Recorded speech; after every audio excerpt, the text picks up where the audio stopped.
కడప జిల్లా ప్రొద్దుటూరు నియోజకవర్గంలోని చాపాడు మండలం పాటిమీదపల్లి గ్రామానికి చెందిన యువకుడు సుమంత్ లక్ష్మీపేట గ్రామానికి చెందిన యువతి శ్రవంతి ఇద్దరు ప్రేమించుకుని పెళ్లి చేసుకున్నారు. ఇద్దరు మేజర్లు కావడంతో రాయచోటి బైపాస్లోని రామాలయంలో వివాహం చేసుకున్నారు. గత 7 సంవత్సరాలుగా తాము ప్రేమించుకుంటున్నామని కుటుంబ సభ్యులు పెళ్లికి ఒప్పుకోకపోవడంతో తామే స్వచ్ఛందంగా పెళ్లి చేసుకున్నట్లు తెలిపారు. తన తల్లిదండ్రులు బంధువుల నుంచి ప్రాణహాని ఉందని తమకు రక్షణ కల్పించాలని జిల్లా ఎస్పీని కలిసి వినతి పత్రం సమర్పించారు. ప్రేమ వివాహంపై ఇరు కుటుంబాల నుంచి వ్యతిరేకత ఉన్నట్లు పోలీసులు గుర్తించారు. శ్రవంతి మా ఊరు లక్ష్మీపేట చాపాడు మండల్. తను సుమంత్.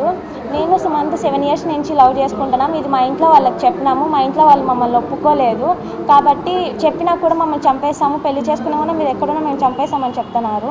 అందుకని వాళ్ళకి తెలియకోకుండా మేము ఈరోజు పెళ్లి చేసుకున్నాము. మా ఇంట్లో వాళ్ళ నుండి మాకు ప్రాణహాని ఉంది. అందుకని ఈరోజు ఈ మీట్ జరిగింది. ఎస్పీ ఆఫీస్కి వెళ్ళి మేము మా పేరెంట్స్కి కాల్ చేపిస్తాము. మాకు ఎస్పీ సార్ నుండి మాకు ప్రొటెక్షన్ కావాలి. నా పేరు సి సుమంత్. నేను ఈ అమ్మాయి 7 ఇయర్స్ నుంచి లవ్ చేసుకుంటున్నాను. ఆ అమ్మాయి ఇంటర్ క్యాస్ట్ మ్యారేజ్ కాబట్టి ఇంట్లో ఒప్పుకోవట్లేదు.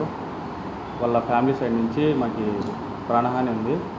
మా మా ఇంట్లో కూడా ఒప్పుకోవట్లేదు. అందుకని మేము ఎస్పీ గారి దగ్గర రక్షణ కల్పించామని అడగడానికి ఇక్కడ మేము ఇట్లా మీట్ కావడం జరిగింది వీళ్ళతోనే.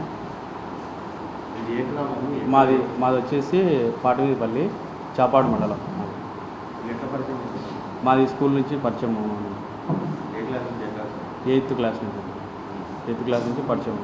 తెలియదండి, ఇంట్లో వాళ్ళకి తెలియదు. ఎస్పీ గారి దగ్గరికి వెళ్ళి ఆయన దగ్గర నుంచి మేము కాల్స్ చెప్పేసి ఆయన ఆ అమ్మాయి వాళ్ళ ఇంట్లో వాళ్ళ నుంచే ప్రాణహాని ఉంది.